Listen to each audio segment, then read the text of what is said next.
जय श्री राम, जय निषाद राज। नमस्कार साथियों,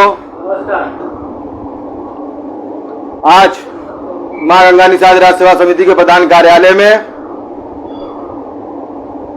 निषाद राज जयंती को मनाने के लिए बैठक किया जा रहा है। बैठक में तमाम हमारे लोग यहाँ से आए, बनारस के लोग आए हुए हैं। हमारे बड़े भाई टुल्लू माझी जी हैं और हमारे बड़े भाई अभिमन्यु निषाद जी जो इलाहाबाद से चलकर आए हैं हमारे बीच।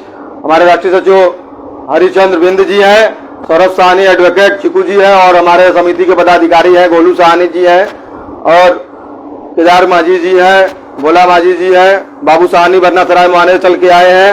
राणा महल घाट से तमाम लोग हैं यहाँ पर और दशाश्वमेध के साहिल साहनी जी हैं। गाय घाट से आपको राहुल साहनी जी हैं और जितेंद्र साहनी जी है, सौरभ जी हैं, हमारे बड़े भाई। तमाम यहाँ लोग उपस्थित हैं। आज इसलिए उपस्थित है कि मां गंगा निषाद राज कार्यालय में जयंती की तैयारी हो रही है। मर्यादा पुरुषोत्तम भगवान श्री राम के जो बाल सखा थे, जो सतयुग में भगवान राम को जो 14 वर्ष वनवास मिला था, तो 14 वर्ष वनवास में उनको पार उतारने का काम किए थे।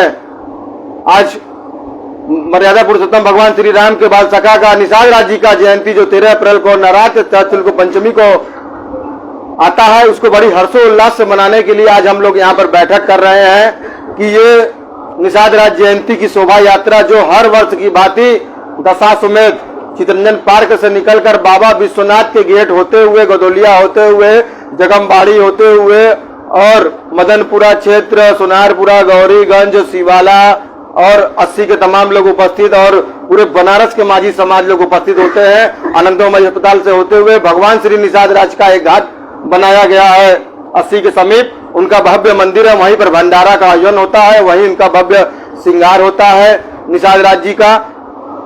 और हम लोग उस बैठक को तैयारी और उस शोभा यात्रा की तैयारी के लिए आज यहाँ पर बैठक कर रहे हैं। तमाम यहाँ हमारे युवा साथी और हमारे बड़े भाई उपस्थित है, छोटे भाई भी उपस्थित है और इसलिए आज हम लोग बैठक कर रहे हैं कि उस दिन जब चितरंजन पार्क दशाश्वमेध से भगवान निषाद राज जी का, मर्यादा पुरुषोत्तम श्री राम लक्ष्मण सीता जी का झांकी निकलता है और केवट राज का नाव पर बैठ के झांकी निकलता है, राधे कृष्णा रहते हैं उसमें। हमारे जो समाज के वेदो व्यास से 18 पुराणों को रचयिता वेदो व्यास जी, उनका झांकी रहता है और सिंह ऋषि जी का झांकी रहता है और महर्षि कश्यप और निषाद राज जी का जयंती हम लोग निषाद बिंद कश्यप मछुआरा सब लोग मिलकर हर्षोल्लास के साथ मनाते हैं। इसलिए आज हम लोग यहाँ पर बैठक कर रहे हैं। पूरी बैठक की तैयारी हो रही है। 84 घाट है बनारस की पावन धरती पर, बाबा विश्वनाथ की नगरी पर और माता गंगा में नौकायन चलाकर जो निषाद परिवार अपना जीव को पालन करता है, सब लोग इकट्ठा होकर, चाहे सुजाबाद ग्राम की बात हो, चाहे सराय मुआना की हो, चाहे रामनगर, मिर्जापुर और पूरे बनारस से क्या उत्तर प्रदेश की बात हो, सभी लोग सम्मिलित होते हैं। हम चाहते हैं कि इलाहाबाद की धरती से, पावन धरती से चलकर आए प्रयागराज से हमारे अभिमन्यु निषाद जी, हम चाहते हैं वो अपना वक्तव्य रखे और निषाद राज जयंती की शोभा यात्रा कैसे निकालनी है वो 2 बात बोले हमारे बड़े भाई अभिमन्यु निषाद जी। धन्यवाद। नमस्कार साथियों, जैसा कि अभी हम लोग बैठक करने के लिए यहाँ उपस्थित हुए हैं, हमारे मां गंगा निषाद राज सेवा समिति के राष्ट्रीय अध्यक्ष का आदेश हुआ था कि जिस तरीके से पूरे देश में, पूरे प्रदेश में महाराजा निषाद राज गुरु की जयंती मनाई जा रही है, उस तरीके से काशी में भी जो है महाराजा निषाद राज जयंती मनाने का कार्यक्रम रखा गया है। हर वर्ष किया जाता था, कुछ बीच में प्रॉब्लम, थोड़ी समस्या आई थी, उसकी वजह से उस कार्यक्रम में थोड़ी सी कमियां रही। फिलहाल आज की जो बैठक है 13 तारीख को महाराजा निषाद राज गुरु की जयंती मनाई जानी है, जिसमें शोभा यात्रा निकाली जानी है।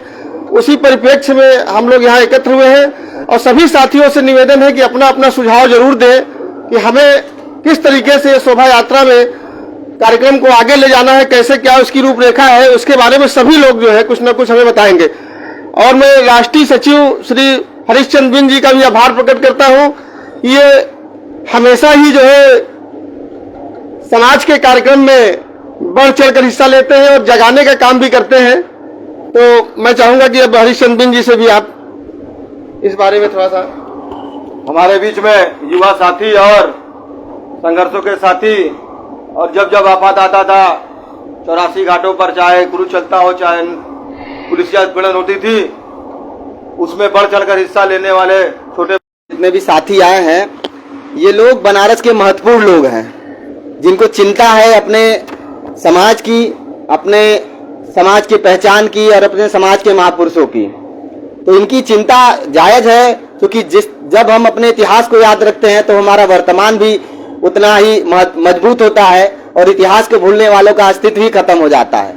तो हमारा तो इतिहास इस धरती पे सबसे बड़ा इतिहास रहा है। हमारे जो महापुरुष हुए हैं उनके प्रताप और बल से इस धरती पे एक नई सत्ता कायम हुई थी, जो